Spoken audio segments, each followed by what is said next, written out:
ఏతే దేవాः కళావిష్ణు కాలమాయాంశలింగినః నానాత్వాత్ స్వక్రియానీశా ప్రోచుః ప్రాంజలయో విభుం.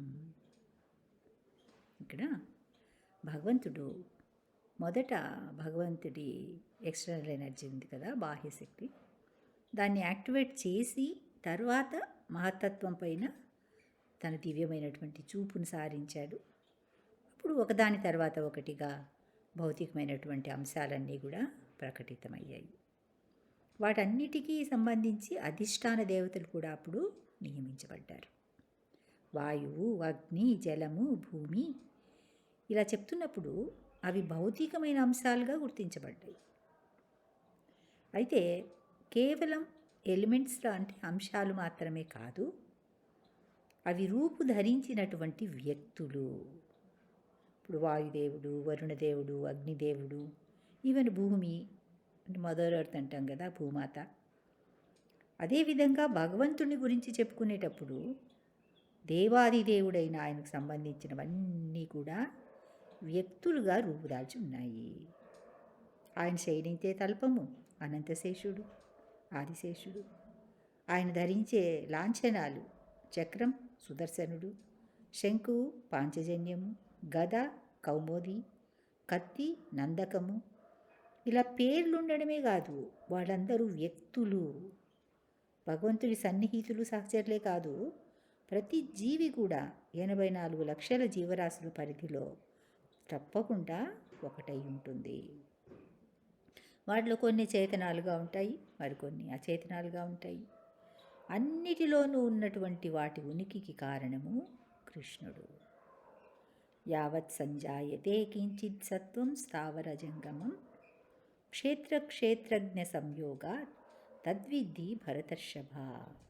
భగవద్గీతలో ఈ శ్లోకం వస్తుంది. మన కంటికి కనిపించే స్థావర జంగమ రూపాలు ఏవైనా అది క్షేత్రము, క్షేత్రజ్ఞుల సంయోగమే అని కృష్ణుడు చెప్తున్నాడు. చరించే రూపాలను జంగమ రూపాలంటారు. చెట్లు, పర్వతాలు, కొండలు ఇటువంటివన్నీ స్థావర రూపాలు, అంటే ఒకే చోట ఉంటాయి, అవి చెలించవన్నమాట, కదలవు. లివింగ్ బాడీకి డెడ్ బాడీకి మధ్య తేడాలు ఉన్నాయి, కానీ ఈ మూవింగ్ ఎంటిటీస్కి నాన్ మూవింగ్ ఎంటిటీస్కి చలనంలో తప్ప ఇంకా ఏ తేడా కూడా ఉండదు. రెండు రకాల్లోనూ వ్యక్తిగత రూపం ఉంటుంది. దేవతలు, మనుషులు, ప్రాణులు, పక్షులు, జలచరాలు, కీటకాలు అన్నిటికీ ఒక ప్రత్యేకమైనటువంటి రూపం ఉంటుంది. ఒకే రూపం ఉంటుంది అంటే నమ్ముతారు, కానీ మరి ఈ చెట్లు, పర్వతాలు, కొండలు కూడా వ్యక్తిగత రూపం ఉంటుంది అంటే నమ్మశక్యంగా ఉండదు. మనము అంతగా గమనించం, కానీ భగవంతుడు నెరవైనటువంటి పుణ్యక్షేత్రాలన్నీ కూడా చాలా వరకు కొండలు, గుట్టలుగానే ఉంటాయి. అందరికీ తెలిసినవి, చాలా ఫేమస్ అయినవి తిరుమలకొండ, భద్రాచలం లాంటి పుణ్యక్షేత్రాలు. ద్వాపర యుగంలో ఒకప్పుడు ఆదిశేషుడు వాయుదేవుడి చేతిలో ఒక స్పర్ధలో ఓడిపోయి శేషాచల శిఖరం రూపంగా భూమిపైన వసించడం జరిగింది. ఈ పురాణాల ప్రకారం దీన్ని ఆదివరాహ క్షేత్రం అంటారు. హిరణ్యాక్షుణ్ణి చంపిన తర్వాత వరాహస్వామి శేషాచల కొండలపైన నివసించాడు. ఆదిశేషుడి పడగలను తలపిస్తూ 7 శిఖరాలు అక్కడ ఉన్నాయి. సప్తగిరులపైన వెలిసి ఉన్న కారణంగా వెంకటేశ్వర స్వామిని సప్తగిరీషుడు అని కూడా అంటారు. ఈ సప్తగిరులు కేవలం అచలం లేదా స్థావరం అయిన కొండలు కాదు. అచలం అంటే కదలలేనివి. అందరూ పరమభక్తులైనటువంటి వ్యక్తులు.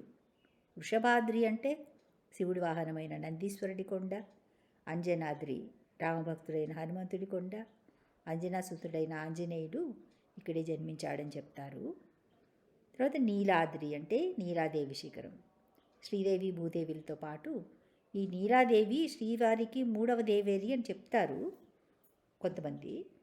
ఆమె పరమభక్తురాలని, భగవంతుడి దివ్యచరణాలను సేవించి ఆయన అనుగ్రహం పొందిందని ఇంకా కొంతమంది చెప్తారు.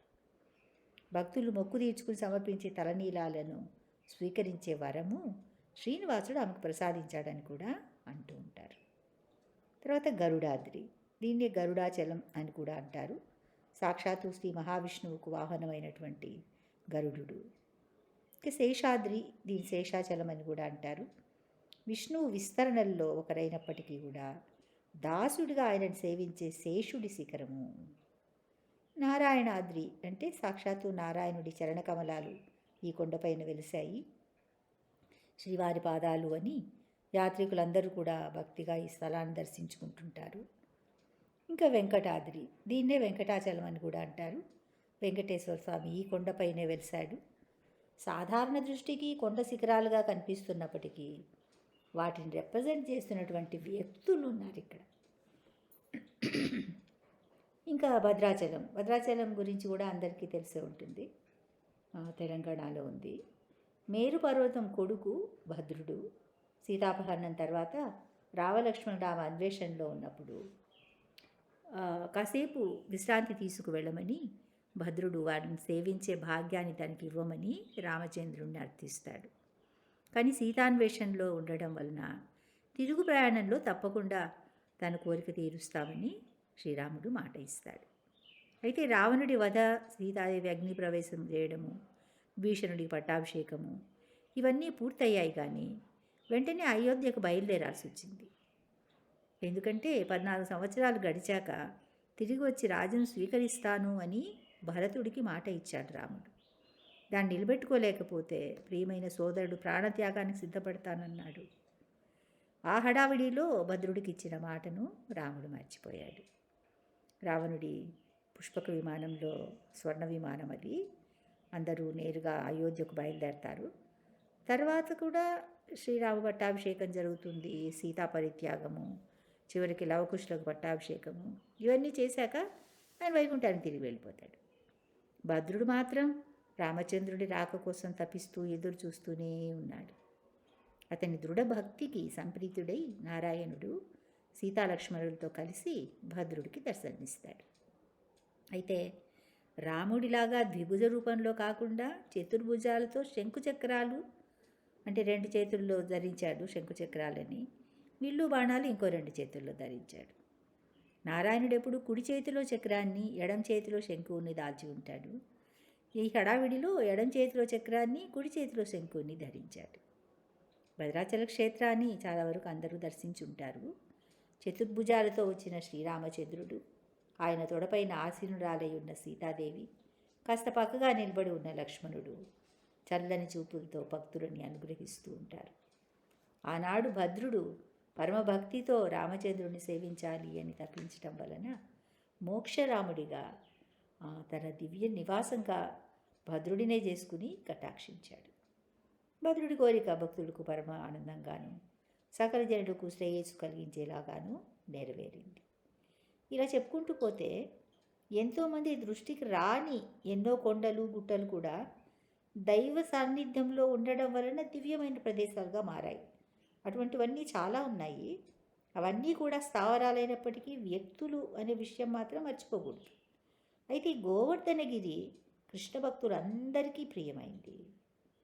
చాలా వరకు భూమిపైన మామూలు కొండలాగా జన్మించి తమ పుణ్య విశేషం చేత ప్రసిద్ధి చెందాయన్నీ.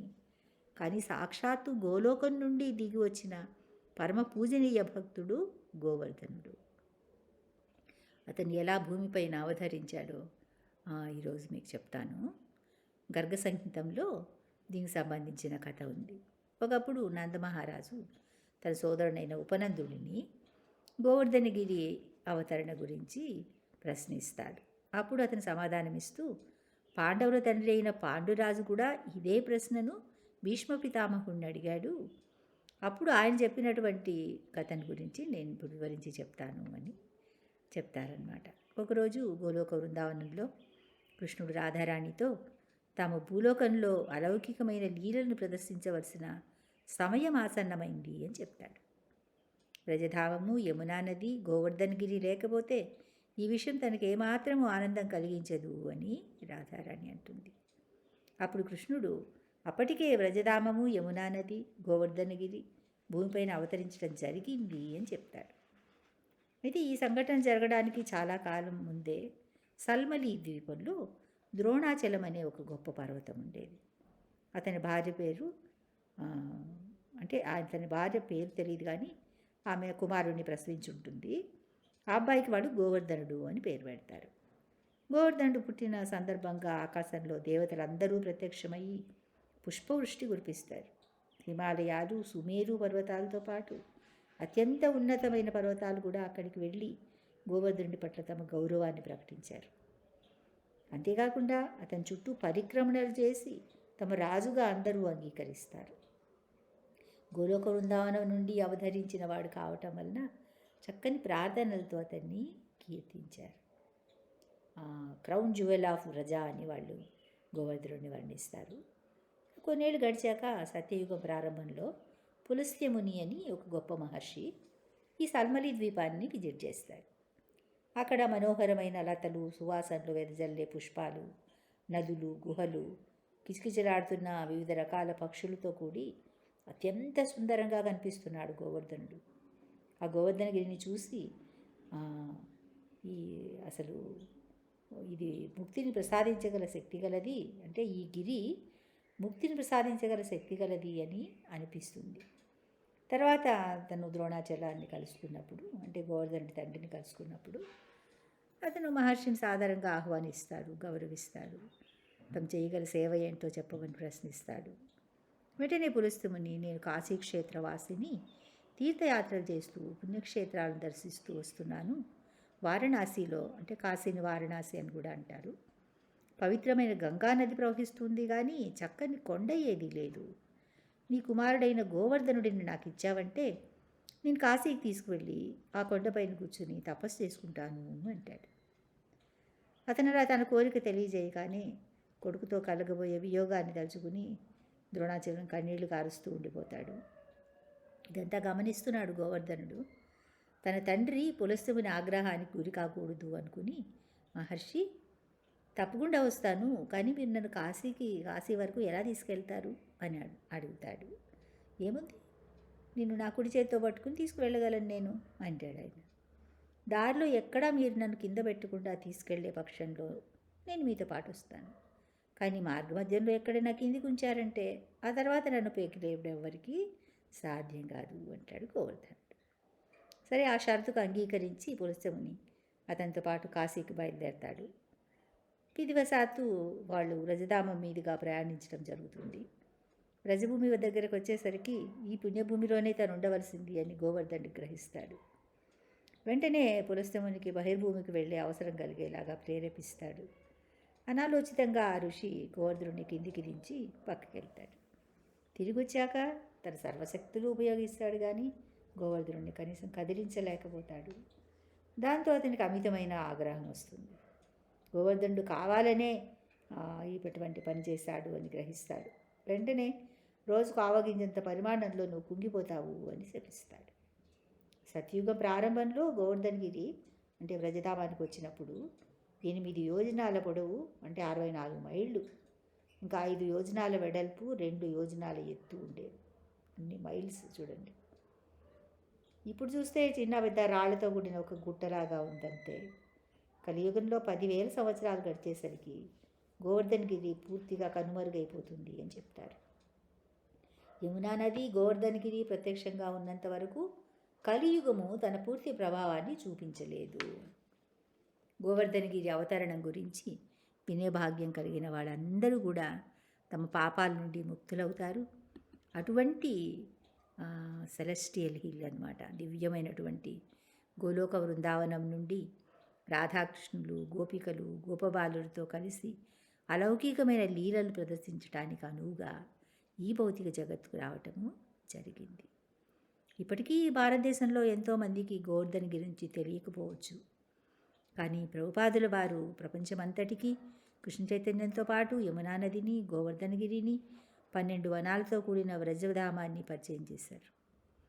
శుద్ధ వైష్ణవుడైన గురువు నిర్హేతుకమైన తమ కరుణతో పతితులను కూడా ఉద్ధరిస్తారు.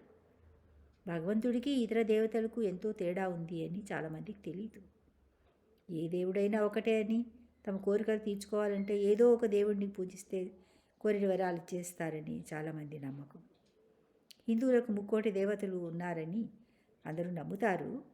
కొందరు ఎద్దేవా చేస్తారు, కొందరు సత్యంగా చూస్తారు, కొందరు విమర్శిస్తారు. కొందరు హేళనగా మాట్లాడతారు. అయితే ఇది కేవలం ఊహ మాత్రమే కాదు, దేవతలందరూ భగవంతుడి చేత నియమించబడిన వారు. మానవులు, జంతువులు, పక్షులు, ప్రాణులు అందరూ భగవంతుని ఉన్నతమైన చైతన్యం కలిగి ఉంటారన్నమాట. ఎందుకంటే భగవంతుని అంశాలు కావటం వలన. అయితే అందరూ కూడా కాలము, బాహ్యశక్తి, తర్వాత పాక్షికమైనటువంటి చైతన్యము, భగవంతుడికి సంబంధించినటువంటి చైతన్యంతో కలిసి విస్తరించారన్నమాట. అంటే ఇతర ప్రాణులు కూడా భిన్నమైన రూపాలు ధరించిన భగవంతంశలే అయినప్పటికీ భౌతికమైన కార్యకలాపాలను నియంత్రించే దేవతలు కాదు. దీనిలో నమ్మశక్యం కాందంటూ ఏమీ లేదు. ఒక దేశాన్ని లేదా రాజ్యాన్ని పరిపాలించటం అనేది దానంతటా జరగదు కదా. పరిపాలన అంటే ఒక రాజ్యాంగం, కాన్స్టిట్యూషన్ ఉండాలి, ఎన్నో డిపార్ట్మెంట్లు ఉండాలి, వాటికి హెడ్స్ ఉంటారు, వారి సబార్డినేట్స్ ఉంటారు. ఇలా ప్రతిదీ ఒక ప్లాన్ ప్రకారం నడిపించడాన్ని అడ్మినిస్ట్రేషన్ అంటారు. ఒక్క మాటలో గవర్నమెంట్ అనేస్తుంటాం కానీ ఎన్ని డిపార్ట్మెంట్సు, ఎంతమంది లీడర్సు, ఎంతమంది వర్కర్సు ఇన్వాల్వ్ అయి ఉంటేనే పరిపాలన జరుగుతుంది. చివరికి ఏ ప్రమాదాలు, ఆటంకాలు జరగకుండా రోడ్డులో తిరగడానికి కూడా ట్రాఫిక్ కంట్రోల్స్ ఉంటారు. ట్రాఫిక్ లైట్సు, ట్రాఫిక్ పోలీసు లేకుండా ఒక్క బిజీ సర్కిల్ని ఊహించుకొని చూడండి. 4 వైపుల నుండి వాహనాలు, మనుషులు, క్షణంలో అంతా అస్తవ్యస్తమైపోతుంది అంతే.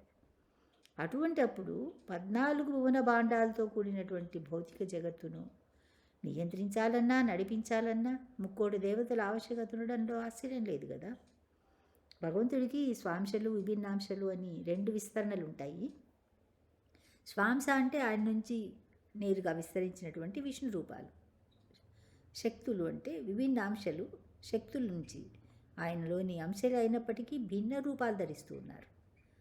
ఆ భిన్న రూపాలు ధరించేటటువంటి జీవాత్మలు, వాటిలో భగవంతుడి ఆధిపత్యాన్ని గుర్తించిన భక్తులలో ఆయనను సేవించాలి అని కోరిక ఉన్నప్పటికీ కూడా భౌతిక సుఖాలను అనుభవించాలి అనే కోరిక కూడా ఉంటుంది. అటువంటి వ్యక్తులకు తగిన అర్హతను కలిగించి వివిధ లోకాలకు అధిష్టాన దేవతలుగా భగవంతుడు నియమిస్తాడు. జగత్తులో మేనేజ్మెంటల్ అరేంజ్మెంట్ ఉంది. సృష్టిలో ఏ ఒక్కటి భగవంతుడికి పరమైంది, ఆయనకు సంబంధించి ఆయనకు తెలియకుండా ఉన్నది లేదు. పై స్థాయిలో జరిగే కార్యకలాపాలన్నీ కూడా ఆయన నియామకంలో డెమిగాడ్స్ నిర్వర్తిస్తూ ఉంటారు. ఉపదేవతలు అంటాం. ఇంకా మనల్ని కంట్రోల్ చేసేటువంటి సమర్థత నిస్సందేహంగా వాళ్ళకు ఉంటుంది. అంత మాత్రాన దేవతలు, దేవదేవుడు ఒకరే అని మాత్రం ఎప్పుడూ భావించకూడదు. బ్రహ్మ, శివుడు లాంటి ప్రధాన దేవతలు కూడా ఆయనకు లోబడి ఉన్నవాళ్ళే. భగవంతుడి పవిత్రమైన నామాన్ని జపించటానికి విరుద్ధంగా ఉండే అపరాధాలు 10 ఉన్నాయి. వాటిలో రెండవది శివుడు లేదా బ్రహ్మ మొదలైన దేవతల నామాన్ని విష్ణునామంతో సమానమైందిగా లేదా స్వతంత్రమైందిగా భావించటం. ఇది అపరాధం. వైష్ణవులకి, శైవులకి ఈ విషయం పట్ల ఎప్పుడూ పరస్పర విరుద్ధమైన అభిప్రాయాలు, విభేదాలు ఉంటాయి. ఈ 2 వర్ణాలతో పాటు శాక్తేయులు కూడా ఉంటారు. శాక్తేయులు అంటే శక్తి లేదా దేవిని పూజించేటటువంటి వాళ్ళు. త్రిమూర్తులను కూడా నడిపించేటటువంటి శక్తి స్వరూపిణి త్రిగుణమయ్యి అయిన దేవి ఆమె అందరికంటే గొప్పది అని వీళ్ళ విశ్వాసం.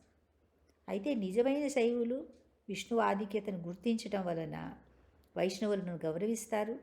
అదేవిధంగా నిజమైన వైష్ణవులు భక్తాగ్రేసరుడిగా శివుడి గొప్పతనాన్ని తెలుసుకోవటం వలన శైవులను గౌరవిస్తారు. అలాగే దేవి ఉపాసకులు భావిస్తున్నట్లుగా త్రిగుణమయిగా పిలువబడుతున్నటువంటి శక్తి నిజానికి త్రిమూర్తులను నియంత్రించటం లేదు. ఈ భౌతిక జగత్తు సత్వరజ స్తమో గుణాల ప్రభావంతో ముందుకు వెళుతూ ఉంటుంది, ఆమె నడిపిస్తూ ఉంది. విష్ణువు, బ్రహ్మ, శివుడు ఈ 3 గుణాలను రిప్రజెంట్ చేసే గుణావతారాలుగా ఉన్నారన్నమాట. వీళ్ళు త్రిమూర్తులు అంటారు. అందువలన వాళ్ళని నడిపిస్తున్న శక్తి దుర్గాదేవి అని నమ్ముతారు అందరూ. వీళ్ళే కాకుండా ఇంద్రుడు, చంద్రుడు, సూర్యుడు, గణేశుడు ఇలా ఇతర దేవతలను, ఉపదేవతలను ఆరాధించేవాళ్ళు ఎంతోమంది ఉన్నారు.